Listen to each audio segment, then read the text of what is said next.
Coming up tonight on 18 Eyewitness News. Local counties will not receive federal assistance for severe storm damage. Farmington can learn more from their school board candidates on Thursday. And a scam aimed at a business owner in the area hits southeast Missouri. All of these stories, and will the warm temperatures bring stormy weather? News, sports, weather. This is 18 Eyewitness News.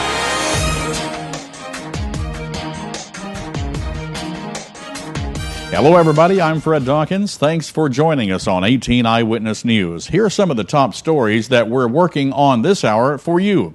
Governor Jay Nixon will not appeal the Federal Emergency Management Agency's decision to deny Nixon's request for a federal disaster declaration for 18 Missouri counties. The governor, who declared a state of emergency back on February 29th, made the request for counties impacted by the tornadoes, hail, high winds, and heavy rains at the end of last month.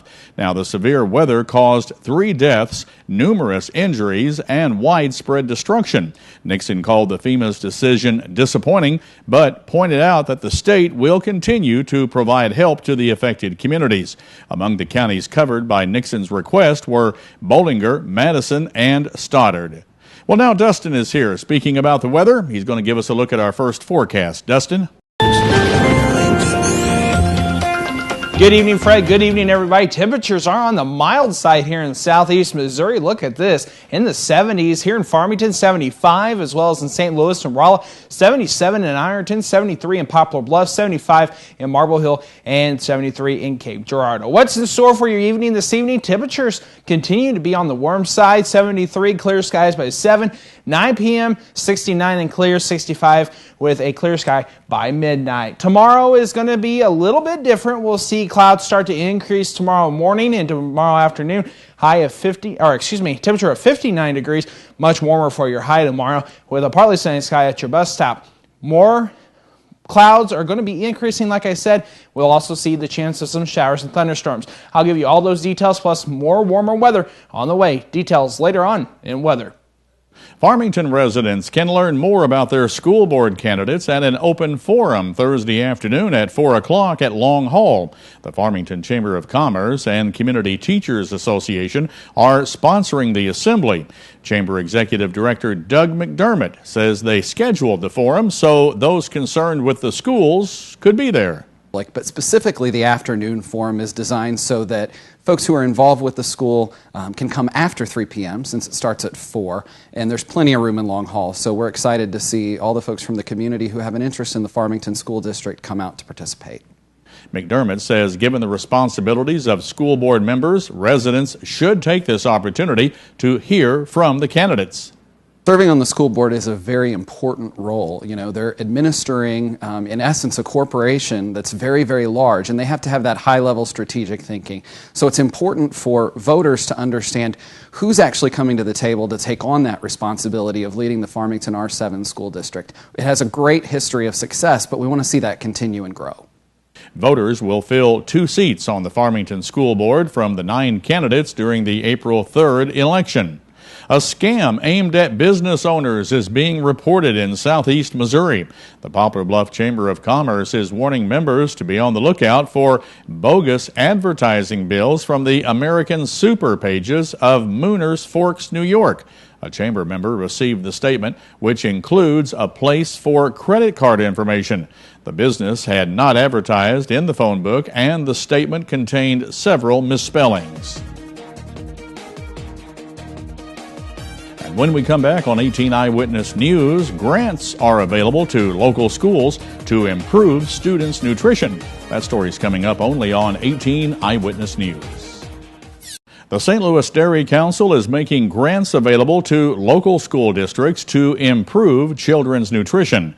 Dairy Council nutritionist Kelly Mayer travels through southeast Missouri to make districts aware of those grants. So through the Dairy Council, we actually have a couple of opportunities for schools to be awarded grant funding. Right now, up to $2,000 is available for individual schools to jumpstart health and wellness at their school. Just last week, Kelly visited schools in Park Hills and Farmington. The Dollars for Dairy Grant Program promotes children getting 3 servings of dairy products every day. Details on the program can be found at their website at stldairycouncil.org. 3 Southwest Missouri residents are being held in the Wayne County Jail on drug charges. The Missouri State Highway Patrol arrested 31-year-old Timothy Booyer of Seneca, 23-year-old Melissa Bates of Neosho, and 23-year-old Megan Smith of Joplin on Sunday. All 3 were charged with attempting to manufacture methamphetamine and possession of a controlled substance. Booyer was also charged driving while intoxicated. Formal arraignment of the trio has not been scheduled. 3 Ripley County residents are facing new murder charges. Attorney General Chris Costner's office filed charges Tuesday against David Youngblood, his daughter Charlene, and Keith Boyles for allegedly murdering Lloyd and Irene Pratt on June 23, 2010. The Pratts were Youngblood's aunt and uncle. Youngblood, his wife, Melissa, and his daughter, Ann Boyles, are also charged with the murders of Edgar Atkinson and Bonnie Chase on July 10th of 2010. The charges maintain that each of the victims was shot to death and their home set on fire to cover up the crimes. The Attorney General's office has been named as special prosecutor in the case.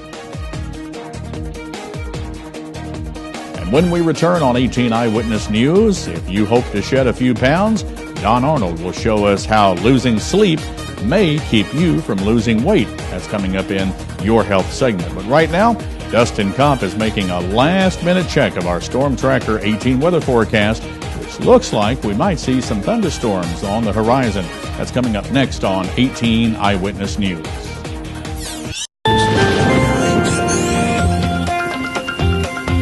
And welcome back. We saw a pretty sunny day here in southeast Missouri. However, around 1:30 this afternoon, we heard some sirens going off. That's because it is Missouri's Severe Weather Awareness Week, and we went through a tornado drill earlier today.